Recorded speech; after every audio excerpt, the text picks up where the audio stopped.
For me, some rules are for all, and that is what you make it, a team. But I treat my players completely different.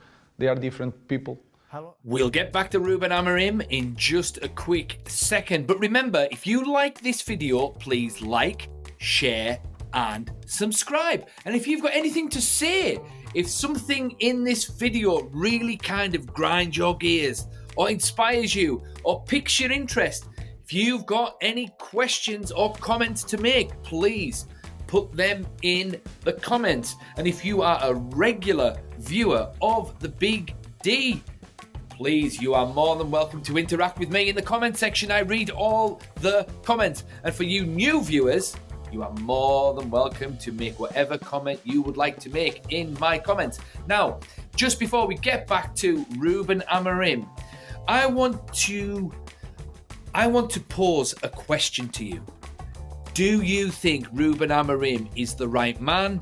And do you think he is going to be a success? And if so, what are the characteristics of why you think he will be a success? Because in this video, after this clip, I'm going to explain why Ruben Amorim is the closest thing we've had to Alex Ferguson since Alex Ferguson. Anyway, here's Ruben Amorim. What to do? Do you sense, and I sense this from talking to United fans, that even though they don't know you, somehow they feel a connection with you? Yeah, for sure. I feel that. Maybe because I'm a little bit an emotional person, and I can transmit that even in interviews, I think. Maybe because I'm different from the last coach, and this can bring a different connection with the next guy. And also they believe that I'm the right guy. People always believe that the next guy is the right guy. So we have always this feeling. To maintain this feeling, we have to play better, to win games, and to be, I think, really honest with the supporters. I think if you are honest and direct with the supporters, maybe you don't say all the time the popular thing, you create a better connection than try to hide the real things. Have you always been emotional? Yes, because it's my character. You cannot change. You cannot be one day not emotional and the next day be emotional. But I think also with my head, not always with my heart. But when I do things, I do it with emotion. And I think as a coach, you can be so good with tactical and technical stuff. But if you are not emotional, you cannot have a connection with the players. You cannot do nothing with a football team. So were you emotional as a kid? Were you emotional as a player? When you were released by Benfica, how did you take that as a teenager? Yeah, it was really hard because it still is my club. A difficult moment, but I think it was important in my life to understand things. Then I grew up with not a large family, but a strong family with a lot of emotion. I'm a Latin guy, so and I'm just like that. I like people. I like to bond with people, and I think it's one of the best things in this job. You can make a lot of friends and still do your job. You can be demanding, but have a connection with everybody. What kind of player were you? I was a team player. I had a lot of injuries, but all the team players says that to excuse some lack of success. But I think I always loved the game, and I always loved the tactical aspect of the game, and I try to understand things. I play in all positions, so I understood the game and try to help the game in every position. Does that mean when you are doing training sessions here, no matter where the players are playing, you can put yourself in their shoes, whether it be in the middle of a back three or one of the two tens, that you can go through that with them? Of course, because you already done that. One of the things that helped me a lot is I understand my structure very well. So I continue through the years, is like a focus in just one thing that can adapt to everything. So other coaches try to do everything and are very, very good on that and changing all the time. I have one structure that can adapt to all the other formations. So it is one structure, but it is adaptable? Of course. Because otherwise it would be easily found out, wouldn't it? In the beginning it is a little bit. I know that you have, in the beginning, you have like something you can see, they play like this. And then with time, we can change in the middle of the game. So I think you have to start with the one base, and then you grow up that base, and that structure will gain fluidity. When you were playing then, were you making notes on what other coaches were doing on sessions, or was it all just going in? It was notes in my head. I remember. Right. I think I remember almost everything about my coaches and some plays. I remember a lot in my job. That helped me because I remember all the situations. And when you have these moments with different coaches, I had different coaches with different mentalities, different way of playing. I think was like a university. So when I was younger, I was thinking all the time that I wanted to play football, but maybe I wanted to coach football players because it was like a university. I had some problems with the coaches. I was suspended 2 times, so I'm not just a nice guy. All this situation helped me now to understand every player in my team. You went to university, didn't you? You went to university in Lisbon to study elite coaching and management.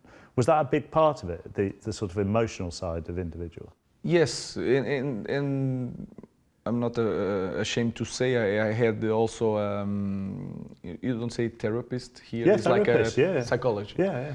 I think it helps a lot because I was preparing the end of my career, and I want to change different things on me to prepare my career as a coach. And also I went to university because I was a football player, and sometimes the football player thinks that they are ready because they know football and they are ready to cope with the demands of being a coach, but we have to learn so different things about the psychologically things, the movement of the players, the schedule, to know the load, how to train with the load, how to manage the load, the days that you should do this or do that. So you have to learn these things, and I went to university to understand that. Did you like being a student?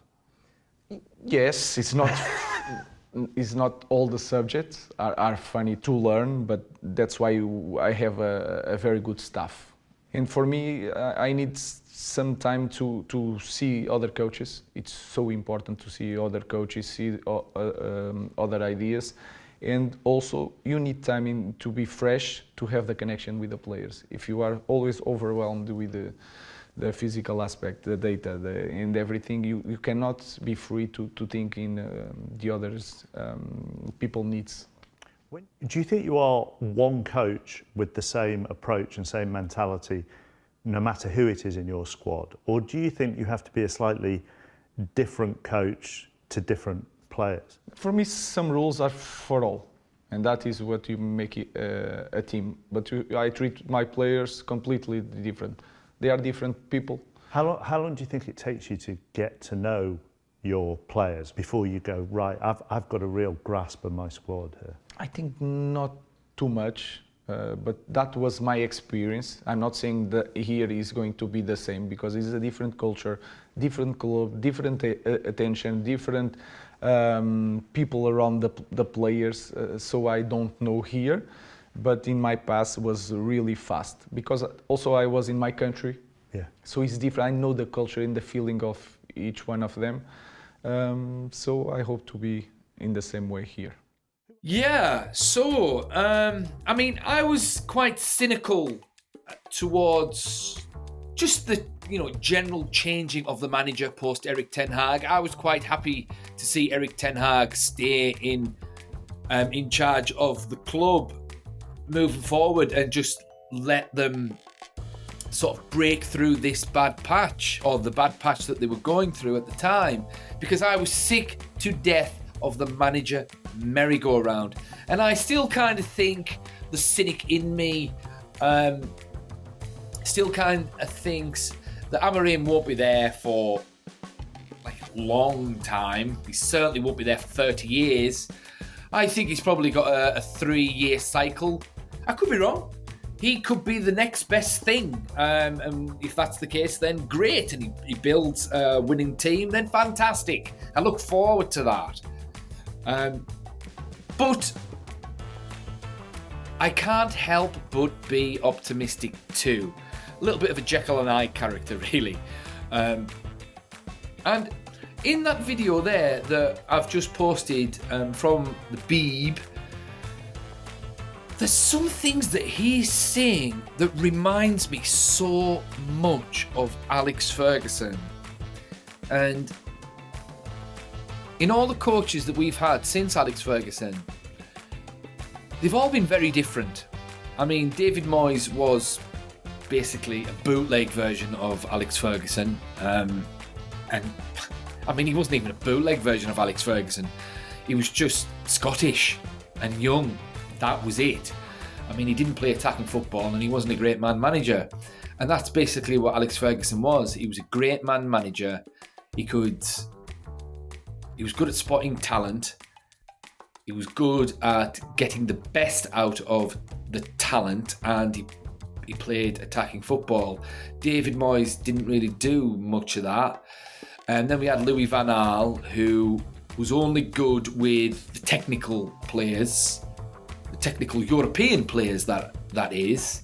But when it came to the more creative, flamboyant players, he was found wanting, and his management was a little bit suspect. And then we had Jose Mourinho. Now, Jose Mourinho was a great man manager, but he played defensive football, so he wasn't really. He didn't really resonate as much as he could have done with United. Then we had Ollie, who was a really good man manager, and he played attacking football. And I mean, I liked Ollie. He went through a little bad patch in the end, but I think he was sacked too soon. But hey ho, it didn't work out. Then we had Rangnick. He just doesn't count. Then Erik ten Hag. Erik ten Hag was a lot like, I found, a lot like Louis van Gaal. So it seems that he was an intelligent guy, very tactically astute. However, his management style wasn't great. But Ruben Amorim, what I like about him is, as he says, he's emotional and he wants to form relationships with his players, and he's proud of the fact that he's already built an emotional bond with the supporters. And we haven't really had a manager like that since Fergie. Well, I'll say that. We had the connection with Ollie, but that was mainly because he was a United legend. But United legend aside, we haven't really had a manager or a coach, head coach. It's been like that. That's been feisty and fiery and wants to build those kinds of relationships. And I also like the fact that he went to university and he really delved into the psychological aspect of not only himself, but the coaching side of things as well. And when it comes to understanding other people, you've got to have an understanding of yourself first. You have got to appreciate that you are an individual with psychological needs, and other players, other people are the same. The only difference being they have different psychological needs. And he's alluded to that. And he's alluded to the notion that there's a general rule for all the players. But at the same time, he deals with each player in a man-to-man, from a man-to-man perspective. And I think that's very, very smart.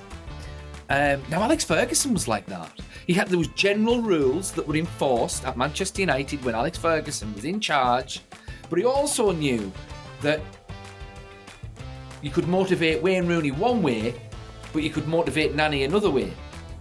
And there were two very different ways. You could shout at Wayne Rooney, and that would rile Wayne Rooney up, and they'd have an argument, and then Wayne Rooney would go onto the pitch angry, and then he'd score a hat-trick. Whereas if you did that to Nani, he would shrink, and he would go into himself, and he would be crap. But if you shouted at the person next to Nani, for some reason that inspired Nani, then Nani would go out and score a 40-yard goal or something like that. But it was the tiny details of motivating each individual player I also like this notion that Ruben Amorim has devised this one tactic, this 3-4-3, which I've actually really enjoyed so far. He's devised this one tactic that seems to be malleable enough to play against a multitude of different styles. And I've alluded to this actually just by accident in just the previous video that I've done this very evening, in fact. How you can keep the same tactic but just slightly change the personnel, and then all of a sudden it's a different game.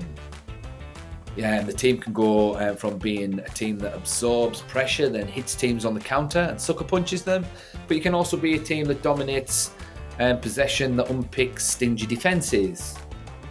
And I think that's very smart. He seems like a really intelligent, astute manager. He reminds me a lot of Diego Simeone, actually. Yeah. I'm going to the game at the weekend, tomorrow in fact, so I'm going to be paying particular attention to Amorim's antics on the touchline, and watch out for a little YouTube short of that. But yeah, I really like this, that about Ruben Amorim. But also, like, Alex Ferguson was an apprentice under the great Jock Stein. And we've since learned that Ruben Amorim was an apprentice under the great Jose Mourinho. So, I mean, there's lots of parallels there too. And also, it seems... Well, Alex Ferguson famously he was a good player, but he was never a great player, and that helped spur him on in management, and that also helped him make the most out of the talented players that he had under his stewardship. Because he was always drilling it into them to say, make the most of your talent, make the most of your talent. You know, I was never as good as you, so... I want you to make the most of your talent, because it never gets better than when you are a player on the pitch. And I like that. And his lack of success on the pitch motivated him to have all the success off the pitch.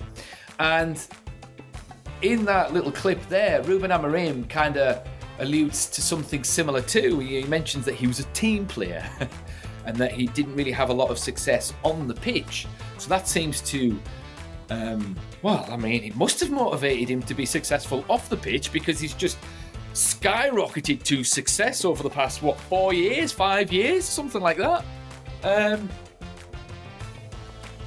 Also, I like how he's always had an eye on management.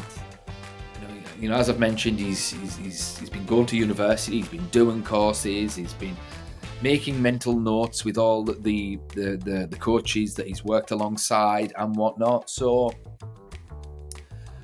yeah. So I mean, so far I'm quite intrigued by this. I do enjoy the tactical aspect of football. I find it quite interesting, and I'm enjoying this 3-4-3. And I'm enjoying the different combinations of players. But I'd like to see a more settled starting 11. And it'll be interesting to see who Ruben Amorim thinks is his starting 11. But then, again, I mean, the more I talk about this, the more I'm thinking about different parallels. I mean, I remember towards the end of Alex Ferguson's time, he would pick some weird teams. Like, I mean, I remember the game against Arsenal. He played, 8 defenders and 2 strikers, and they battered Arsenal. It was like the De Silva twins, right wing and left wing, and John O'Shea and I don't know. Who was the other central defender? John O'Shea and someone else in central midfield, and then Chicharito and Rooney up front. And it was really strange. But it was just these strange combinations of players, and Ruben Amorim hasn't been shy chopping and changing and trying different people in different places, like Mazraoui at centre back and Diallo at right wing back. So yeah, So yeah, anyway. So if you've come to the end of this video, if you've stuck around and listened to my musings about Ruben Amorim and Alex Ferguson and all of that good stuff, are you hopeful for the future under Ruben Amorim? How long do you think he is going to last? And if you have stayed this long, you are obviously one of my most dedicated viewers, so I am very keen to hear what your thoughts are. So please, if you think I'm talking rubbish, put it in the comments. If you think I make some interesting points, please let me know, and I'll try and give you some more interesting points. But yeah, I mean, what do you think about that? Do you think there's some parallels there with Alex Ferguson? Do you think he's going to be a success? And yeah, please do put them in the comments. But I think it's time for bed. Anyway, ciao for now.